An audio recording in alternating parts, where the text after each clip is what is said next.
예수 스타일이라는 것 도대체 무엇일까? 한번 살펴봅니다. 2장 20절 같이 읽겠습니다. 내가 그리스도와 함께 십자가에 못 박혔나니 그런즉 이제는 내가 사는 것이 아니요 오직 내 안에 그리스도께서 사시는 것이라.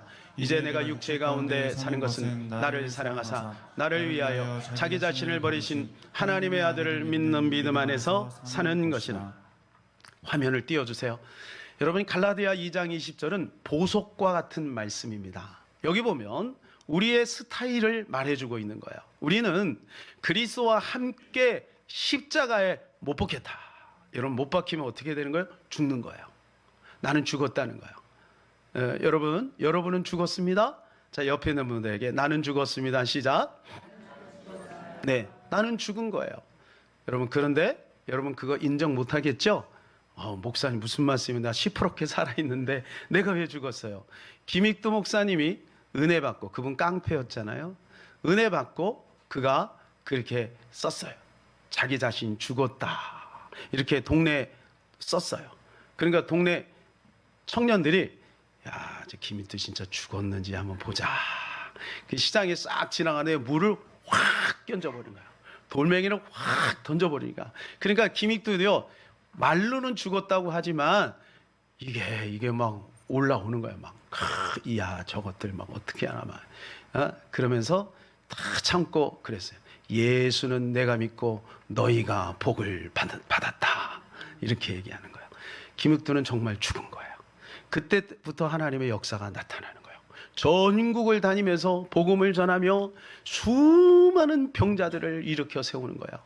여러분, 우리가 죽어야 예수가 살아나는 줄로 믿습니다. 부모가 죽어야 자녀들이 행복한 것입니다. 아내가 죽어야 남편이 길을 씁니다. 죽어야 되는 거예요. 죽어요. 내가 시퍼렇게 살아있으면 내 주변에 있는 사람이 죽어요. 예. 그래서 오늘 말씀에 오니까 내가 십자가에 못 박혔나니, 근데 그거로 끝나는 게 아니에요. 내 안에 누가 살아요? 그리스도가 사시는 거예요. 나는 죽고 예수가 사는 거예요. 자격은 없어요. 저부터 내가 어떻게 내 안에 그리스도가 살게 해요? 자격은 없어요. 그런데 오늘 주님이 말씀하시는 거예요. 이것이 바로 뭐냐면 믿음으로 산다는 거예요. 믿음으로. 그러니까 내 안에 내가 죽고 예수가 산다는 것이 도대체 무슨 말인가?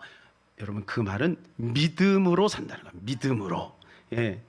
여러분, 행위로 살면요, 행위로 살면 우리 자신이 비참해집니다. 왜냐하면 안 되잖아요. 여러분이 만일에 여러분의 행위대로, 여러분의 계획대로 됐다면 여러분 뭐 정말 대단한 사람이 됐을 겁니다. 그죠? 예, 아마 아파트도 한 10채씩 가지고, 뭐 차도 뭐 엄청나게, 그죠? 자녀들도 엄청나게 잘 될 거예요. 그죠? 어릴 때 자녀들 보면 얼마나 기대를 했어요. 그죠? 근데 여러분, 내 뜻대로 돼요? 안 돼요? 안 돼요. 내 행위로 살면 안 돼요. 그러면 실망해요. 좌절해요. 자, 여러분, 믿음으로 산다는 것이 무엇일까요? 그것은 예수 그리스도로 사는 것입니다. 여러분, 신앙생활 똑같이 하면서도요, 내 힘으로 내가 사는 사람이 있어요. 내가 신앙생활 하는 거예요. 내가 신앙생활 하면 안 됩니다. 예, 내 안에 예수로 신앙생활 해야 되는 것입니다. 네. 자, 선악과를 따먹은 인간은요, 그때부터 고통 속에 사로잡혔어요. 여러 가지 고통이 있어요. 재앙이 있어요. 하나님이 진노 아래에 놓였어요. 수고해야 돼요. 땀을 흘려야 돼요. 여자는 해산의 수고가 있어요. 그런데 더 고통스러운 게 있어요. 근본적으로 그것은 무엇이냐 하면 선악을 분별하게 됐다는 거예요. 그때부터 사람을 비판하기 시작하는 거예요. 안 좋은 게 자꾸 보이는 거예요. 그러니까요, 사람들을 자꾸 정죄하게 되는 거예요. 여러분, 이게 자유롭지 못한 거죠. 남들의 안 좋은 점들이 자꾸 보이는 거예요. 그거 들춰내고 싶은 거예요. 우리 안에 이 죄성이 끊임없이. 그런데 거기서 끝나는 게 아니라 내 자신에게도 그래요. 내 자신도 스스로 너는 왜 이러냐? 너는 왜 그렇게 못났냐? 너희 집안은 왜 그러냐? 너희 부모님은 왜 그러냐? 너는 왜 태생적으로 그렇게 머리가 나쁘냐? 뭐 키가 크냐? 나쁘냐? 잘생겼냐? 못생겼냐? 여러분, 스스로를 자꾸 정죄하는 거예요. 선악은 원래 하나님만이 판단하게 돼 있어요. 선악은. 그래서 우리가 여기서 기억해야 될 것이 있어요. 하나님은 선도 주장하고 악도 주장하는 거예요. 그러니까 하나님의, 우리가 아까 제가 교동문에서 그랬어요. 하나님은 노하기를 더디한다 그랬어요. 하나님은 진노도 가지고 있다는 거예요. 진노도 있다는 거예요. 이걸 또 기억해야 돼요. 두렵고 떨림으로 하나님을 섬겨야 돼요. 그런데 여러분, 그 권한은 하나님께만 있는 거예요. 사람에게는 없어요. 근데 선악과를 따먹고 그때부터 그 눈이 열린 거예요. 그러니까 어때요? 능력도 없는데 판단하는 거예요. 자꾸 판단하는 거예요. 그러니까 자유롭지 못하는 거예요. 사람의 인격이란 예수 그리스도 안에서 새 생명을 얻고 하나님이 만드신 본래의 목적, 하나님의 형상으로 돌아가야 되는 거예요. 그럴 때 거기에 사람의 인격의 향기가 나오게 되는 것입니다.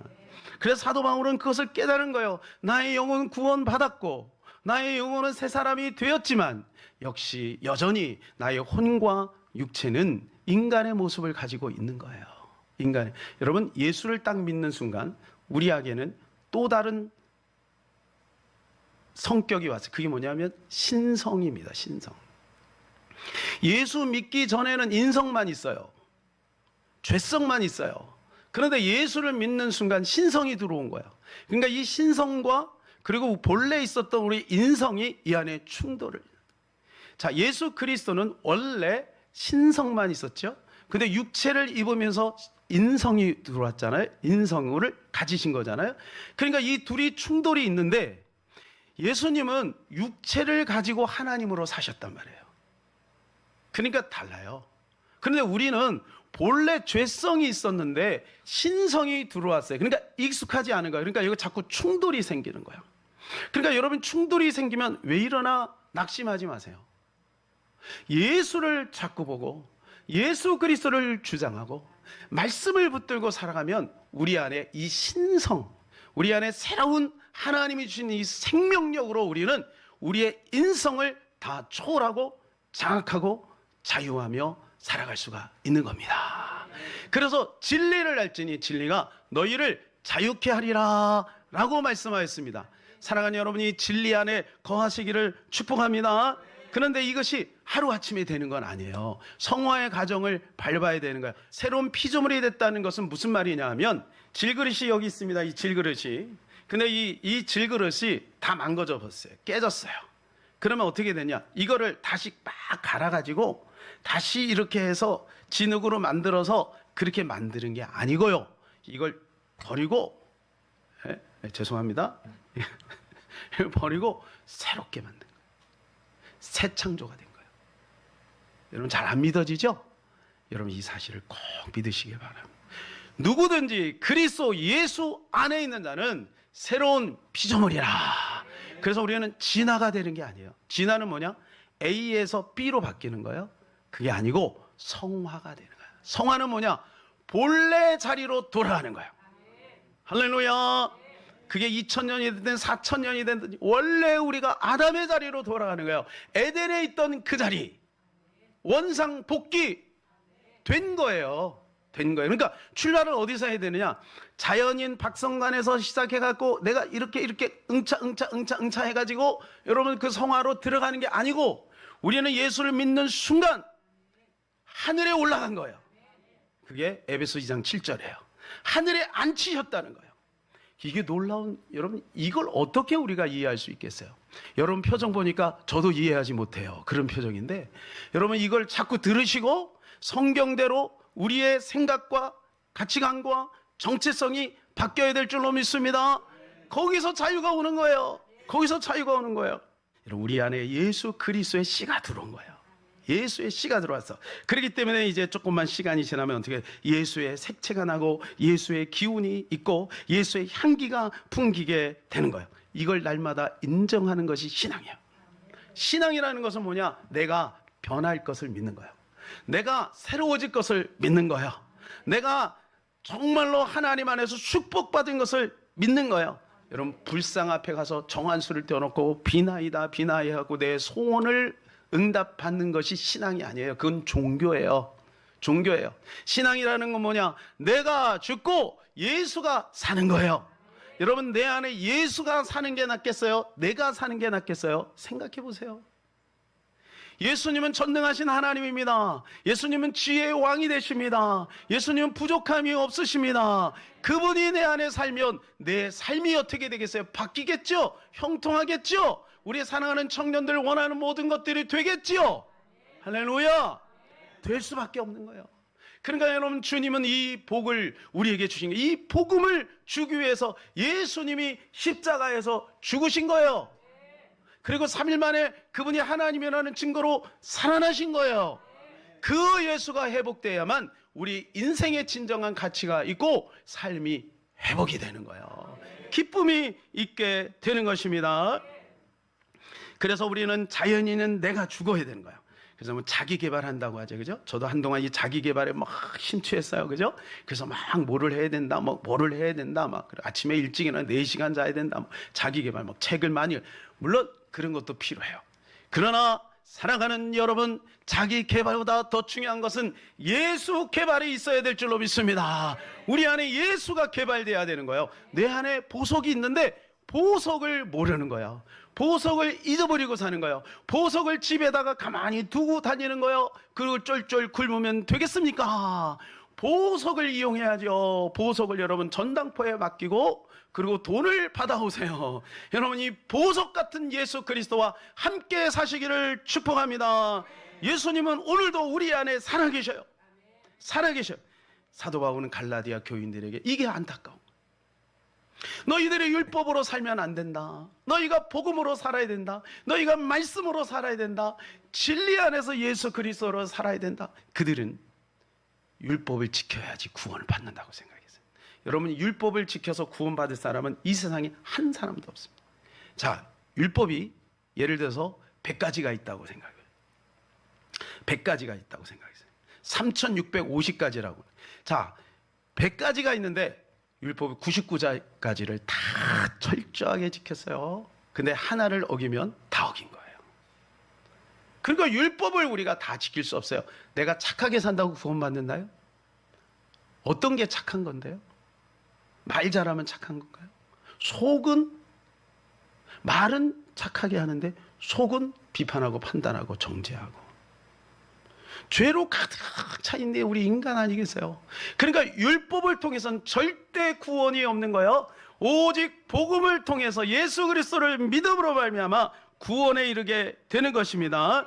그래서 사도 바울이 그들에게 말합니다. 너희가 성령으로 시작하였다가 이제 육체로 마치겠느냐? 너에게 복음이 있지 않냐? 다른 이로서는 구원을 받을 수 없나니. 예. 다른 이는 없다는 거. 다른 이는 없다. 다른 복음은 없다. 다른 복음은 없다. 오직 예수 그리스도를 통해서만 구원을 받는다. 사랑하는 여러분, 그것을 꼭 마음에 새기고 새기시기를 축복합니다. 그래서 저는 어릴 때부터 유교적 관습 속에서 열심히 공부하며 살았지만 공허하고 허무했는데 예수 생명을 만나고부터 인생이 완전히 바뀌게 됐어요. 여전히 저는 육체가 있기 때문에 넘어집니다. 실수합니다. 때로는요, 화가 치밀어 오르기도 해요. 그리고 그걸 표현하기도 해요. 요즘에는 이제 조금씩 성숙해서 그걸 잘 다스리기도 하지만 어떨 때는 쭉 올라올 때가 있단 말이에요. 이게 쑥 올라와요. 아이고 또 넘어졌네. 아이고 또 넘어졌네. 그런데 저는 실망하지 않습니다. 왜냐하면 나의 지지대는 내가 아니에요. 옛날엔 저였거든요. 박성관이라고는 인격이었는데 지금은 나의 지지대는 예수인 것입니다. 예수님의 선하심, 예수님의 거룩하신, 예수님의 완전하심, 예수님의 순결하심이 나의 지지대이기 때문에 저는 예수 그리스도를 붙들고 다시 오뚜기처럼 일어서는 것입니다. 여러분, 갈라디아 사람들은 율법을 지켜야 구원을 받는다 그랬으니까, 그러니까 자꾸 좌절하는 건 넘어지는 거예요. 사도 바울은 이렇게 이야기합니다. 21절 다 같이 시작. 내가 하나님의 은혜를 패하지 아니하노니 만일 의롭게 되는 것이 율법으로 말미암으면 그리스도께서 헛되이 죽으셨느니라. 여러분 보세요. 율법을 통해서 구원을 받으려고 하면 그리스도가 헛되이 죽어. 그럼 왜 예수님이 죽어야 되냐고요? 율법을 지키면 되는데. 그러나 필요 없다. 이 말씀이 우리한테 적용되면 무슨 말이에요? 박성관 스타일로 살면 예수님의 십자가가 무효화된다는 거예요. 여러분, 우리가 어렸을 때부터 배웠던 나의 스타일을 고집하면 안 돼요. 마귀는요, 끊임없이 그렇게 얘기하는 거야. 야, 너는 너다워야 돼. 여러분, 우리다운 게 뭐예요? 아까 사람되라고 했죠. 여러분, 그게 우리다움은 예수님 안에서 나를 발견하는 게 우리다움인 것입니다. 부모님에게 배우고 내가 지금까지 살았던 라이프 스타일로 살면 여러분 거기에 진정한 평안이 없는 것입니다. 그래서 아브라함이 얘를 탁 든 거예요. 아브라함 봐라. 아브라함은 어떤 사람이었어?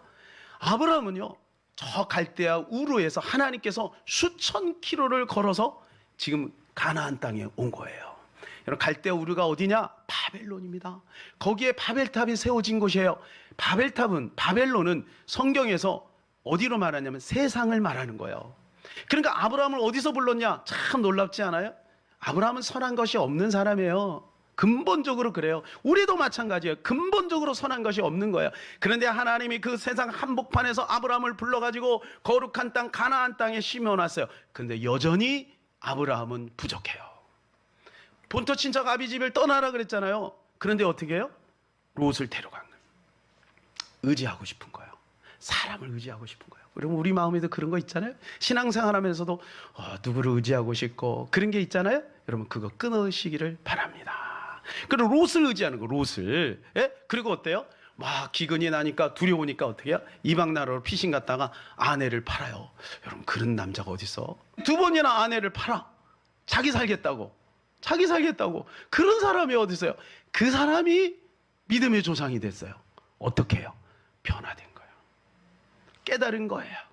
복음을 붙잡은 거예요. 어디서? 창세기 22장에서 하나님께서 아브라함에게 네 독자 이삭을 바쳐라. 그런 거예요. 여러분 아들을 바치래요. 근데 아브라함은요 자기 아내에게 상의도 하지 않고 즉시로 모리아산으로 올라갑니다. 그리고요 딱 번제단 위에 딱 묶고 그 다음에 칼을 높이 들어서 아들을 내려칩니다. 이게 그냥 하나님 한번 해볼게요. 이게 아니에요. 진짜로 내리죠. 그때 하나님이 깜짝 놀라 아브라함아 멈춰라. 이제야 네가 독자 이삭보다 나를 사랑하는 줄을 알았노라. 여러분 하나님도 우리를 테스트한다는 것, 그만큼 우리가 존귀한 자예요. 하나님이 우리의 마음을 확인할 정도로 하나님 우리를 사랑하시는 거예요. 진짜인지 가짜인지.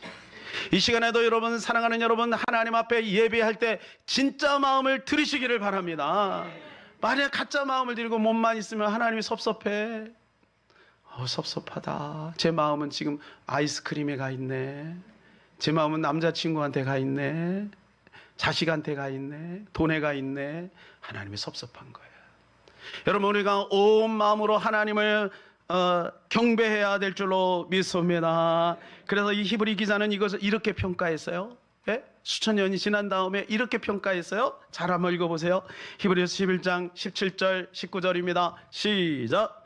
아브라함은 시험을 받을 때 믿음으로 이삭을 드렸으니 그는 약속을 받은 자로 돼 그 외아들을 드렸느니라. 그에게 이미 말씀하시기를 내 자손이라 칭할 자는 이삭으로 말미암아 하셨으니 그가 하나님이 능히 이삭을 죽은 자 가운데서 다시 살리실 줄을 생각한지라. 비유컨대 그를 죽은 자 가운데서 도로 받은 것이라. 여러분 아브라함이 어떻게 해서 이삭을 바칠 수 있었는가? 그것은 여기에 18절에 이렇게 말씀하고 있어요. 그에게 이미 말씀한, 누가? 하나님이 말씀하셨다는 거예요. 뭐라고요? 내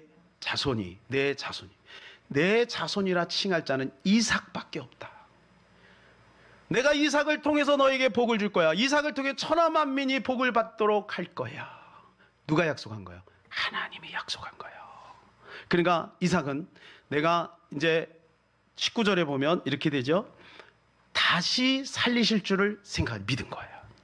만일에 내가 칼로 아브라함을 내어 쳐도 하나님께서 이 이삭을 다시 살릴 거야. 이 믿음을 갖고 있는 거야. 물론 이것이 나중에 예수 그리스도 부활과 연결이 됩니다만은 이 아브라함은 그걸 믿은 거예요. 진짜로 믿은 거예요. 이유는 뭐냐? 약속. 과거에 하나님께서 나에게 하신 약속이 있어. 그건 이삭을 통해서 내가 내 뜻을 이룰 거야. 라는 약속이에요. 여러분 이걸 우리한테 적용하면 뭐예요? 여러분 혹시 몸이 아프세요?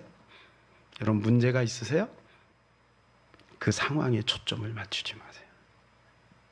만일에 그 상황에 초점을 맞추면 아브라함은 칼을 못 들어요. 뭐에 초점을 맞춰야 돼요? 말씀에 초점을 맞춰야 돼요. 그가 채찍에 맞음으로 나음을 입었도다. 너희의 모든 피를 내가 채우리라. 이 말씀을 붙잡아야 아브라함의 믿음이 우리 믿음이 된 것입니다. 사랑하는 여러분, 하나님 오늘도 우리의 모든 상황을 아시고 예수 스타일로 사시는 모든 분들에게 하나님의 은혜와 능력을 베풀어 주실 줄로 믿습니다. 구체적으로 세 가지만 한번 살펴볼 텐데, 첫 번째는 뭐냐? 열린 귀를 갖는 것이 예수의 스타일입니다. 열린 귀. 예수님은 열린 귀가 있었습니다. 예수님은 항상 기도하셨죠? 여러분 아시죠? 예수님은 새벽 기도하셨습니다. 새벽 기도 누가 만들었어요? 예수님 만드셨어요. 철야 기도 누가 만들었어요? 예수님만. 금식 기도 누가 만들었어요? 예수님 만들었어요. 자, 다 예수님 만드셨어요. 예수님은 기도를 많이 하셨습니다. 그런데 여러분, 예수님이 기도하신 이유는 뭐예요? 예수님이 기도하신 이유는 잘 되기 위해서 기도한 게 아니에요. 예수님이 기도하신 이유는 하나님과 소통하기 위해서 기도한 것입니다. 예수님이 기도하면서 하나님의 음성을 들었어요. 무슨 음성을 들은? 이렇게 들었어요. 마가복음 1장 11절 시작. 너는 내 사랑하는 아들이요 내 기뻐하는 자라. 여러분, 우리가 기도하면요 하나님의 위로의 말씀을 듣습니다. 하나님 말씀에 내가 너를 안다. 내가 너를 보았다. 내가 너와 함께한다. 사랑하는 아들아, 사랑하는 딸아, 내가 너를 사랑한다. 여러분, 이 말씀을 우리가 들어야 되는 거예요. 예수 스타일로 살아야지 결심한다고 되는 게 아니고 위로부터 하늘에서 주님의 음성을 들어야 우리가 그 힘을 가지고 예수 스타일로 살아갈 수가 있는 것입니다. 두 번째는 열린 눈입니다. 예수님은 창세 전부터 아버지가 하시는 것을 계속 봤어요. 그리고 창세 때도 아버지와 함께 창조하셨어요. 예수님은 천국과 지옥을 보셨어요. 천국과 지옥을 보셨어요. 그리고 그 예수님은 지금 땅에 계시면서 그 눈을 가지고 사람을 보는 거예요. 사랑하는 여러분, 우리에도 그러한 눈이 있기를 축복합니다. 우리 안에 예수가 계시기 때문에 우리가 사람을 볼 때 그렇게 봐야 되는 거예요. 마태복음 4장 18절 시작. 갈릴리 해변에 다니시다가 두 형제 곧 베드로라 하는 시몬과 그의 형제 안드레가 바다에 금을 던지는 것을 보시니 그들은 어부라. 예수님은 지금 어부를 보고 있어요. 근데 어부만 보는 게 아니라 그 안에서 제자를 보고 있는 거예요. 이걸 엠블레퍼라고 해요. 엠블레퍼. 언어가 엠블레퍼예요. 그러니까 이 시각을 가지고 있는 거예요. 열린 눈이 있는 거예요.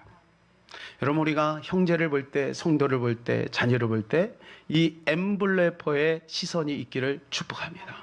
아우, 저 사람은 저래서 안 되고 이래서 안 되고, 그게 아니고 엠블레퍼의 눈으로 그 사람을 보면 그 안에 가능성이 있는 거예요. 여러분, 어부는 어때요? 천한 사람이에요. 난 놓고 기억자도 모르는 사이예요. 일자 무식쟁이에요. 그런데 주님은 그들을 부르실 때 그 속에 제자를 보고 있는 겁니다.